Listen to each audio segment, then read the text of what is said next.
우리나라 구강검진이 4년 연속 20%대 부진을 면치 못하고 있는 것으로 드러났습니다. 일부 덤핑 치과의 비윤리적인 치료 행태가 더욱 심화되고 있는 것으로 나타났습니다. 환자가 항혈전제를 복용할 경우 발치 전 섣불리 약물을 중단하면 의료 분쟁까지 이어질 수 있다는 우려가 제기됐습니다. 국내 34개 다빈도 수술에서 지난해 치과병원이 실시한 수술 중 93.5%는 부비동으로 나타났습니다. 대한의사협회 신임 회장에 김태구 후보가 최종 당선됐습니다. 시청자 여러분 안녕하십니까? 치의신보-TV 뉴스 시작하겠습니다. 우리나라 성인 구강검진이 지난 2020년부터 4년 연속 20%대 부진을 면치 못하고 있는 것으로 드러났습니다. 국민건강보험공단은 최근 발간한 2023 건강검진 통계연보에 따르면 지난해 일반 구강검진을 받은 수검자는 620만 1,574명으로 총 2,300만 명 중 26.9%에 그쳤습니다. 우리나라 일반 구강검진 수검률은 4년 연속 20%대를 기록하고 있습니다. 지난 2022년에는 26.4%였으며 2021년 26.7%, 2020년 25.5%를 기록했습니다. 이와 관련해 일반 구강검진 수검률은 지난 2019년 전까지만 해도 30%대를 사수해왔지만 수가구조상 한계로 검진 참여 치과 부족, 인구 고령화에 따른 치과 내원율 하락 등을 원인으로 해마다 고전을 면치 못했습니다. 반면 일반 구강검진이 부진한 가운데에서도 영유아 구강검진 수검률은 꾸준히 개선되고 있는 것으로 나타나 지난해 영유아 구강검진 수검률은 약 53.5%로 대상자의 과반을 넘어섰습니다. 다음 뉴스입니다. 일부 덤핑 치과에서 동일한 환자임에도 불구하고 치과별로 처방된 임플란트 개수가 3개에서 10개로 천차만별인 것으로 드러났습니다. 치의신보-TV 현장 기획을 통해 집중 조명한 바 있듯이 비윤리적인 진료 행태도 벌어지고 있는 것으로 나타났습니다. 취업치과의료정책연구원과 서울대 치의학대학원 사회구강 건강연구실이 주관한 덤핑 치과의 정의, 실태, 대안 마련에 관한 공청회가 지난 1월 10일 치협회관에서 개최됐습니다. 특히 이날 현장에서는 모의 환자가 덤핑 치과를 방문해 진료 상담을 받은 실험 조사 결과가 발표돼 눈길을 끌었습니다. 조사 결과 치과마다 환자에게 처방한 임플란트 개수가 최소 3개에서 최대 10개로 편차가 큰 것으로 나타났습니다. 진료비 총액도 최소 440만 원에서 최대 763만 원으로 다양했고 고리식, 상악동 거상술, 치경부 레진 수복 등 부가치료를 제한하기도 했습니다.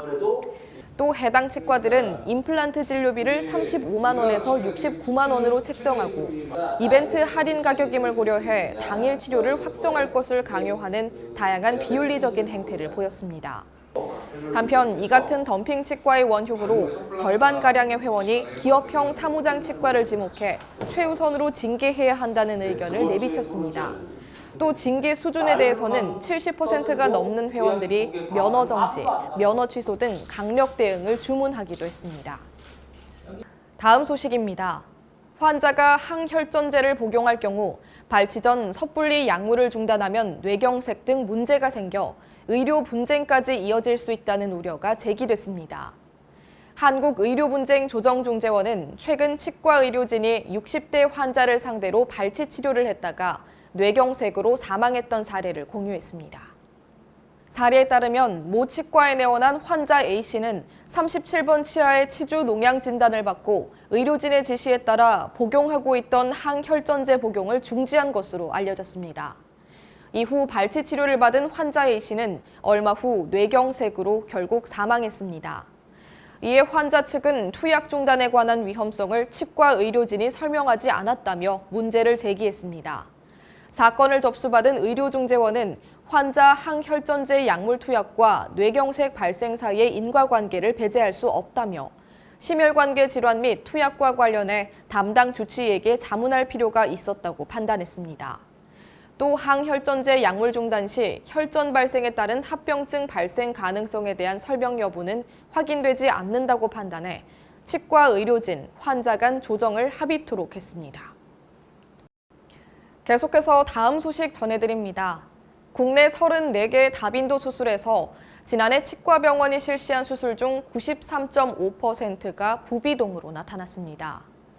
국민건강보험공단의 최근 2023 주요 수술 통계 연보에 따르면 지난해 치과병원이 실시한 수술은 총 170건으로 나타났습니다. 이 가운데 가장 큰 비중을 차지한 수술은 일반 부비동 수술로 135건을 기록했으며 또 내시경하 부비동 수술은 24건이었습니다. 특히 부비동 관련 수술은 전체 93.5%를 차지하며 압도적인 비중을 보였습니다. 이 밖에 순혈 및 구순구개열 수술이 11건으로 뒤를 이었으며 편도절제술과 뇌기저부 수술도 보고됐습니다. 이와 관련해 치과병원에서 실시하는 주요 수술은 최근 5년간 지속적으로 감소하는 경향이 나타났습니다. 일반 부비동 수술은 지난 2019년 3,121건이었으나 연평균 6.2%씩 감소해 2023년에는 2,414건으로 크게 줄었습니다. 이어서 다음 소식입니다. 대한의사협회 신임 회장에 김태구 후보가 최종 당선됐습니다. 의협은 지난 1월 8일 제43대 회장 선거를 치른 결과 기호 1번 김태구 후보가 총 투표수 28,167표 중 17,007표, 득표율 60.38%로 당선됐다고 밝혔습니다. 기호 2번 주수호 후보의 득표수는 11,160표, 득표율은 39.62%를 기록했습니다. 당선된 김신임 회장은 지난해 의대증원 저지 비대위원장 활동을 통해 회원들의 높은 지지를 얻은 것으로 알려졌습니다. 이번 선거에서 김 회장은 의료 정책의 중추가 되는 의협 구축, 의사에 의한, 의사를 위한 의협, 전공의 수련과 의대생 교육 정상화 등의 공약을 내세웠습니다. 김 회장은 당선일인 1월 8일부터 임기를 시작해 2027년 4월 30일까지 회장직을 수행할 예정입니다. 치의신보TV에서는 초저수가 표방 및 치과에 근무한 경험 또는 과도한 마케팅을 유도하고 있는 일부 광고 대행사와 접촉한 경험이 있는 치과의사 그리고 스태프 여러분들의 제보를 기다립니다. 제보해주신 분에게는 대한치과의사협회 차원의 철저한 익명이 보장되며 소정의 사례를 드릴 예정이오니 치과계 구성원 여러분의 많은 제보 부탁드립니다. 보다 자세한 소식은 치의신보 지면을 확인해 보시기 바랍니다. 더 많은 치과계 영상 정보를 원하시면 화면 왼쪽을 클릭해 구독해 주시길 바랍니다. 지금까지 치의신보 TV 뉴스였습니다. 시청해 주신 여러분 고맙습니다.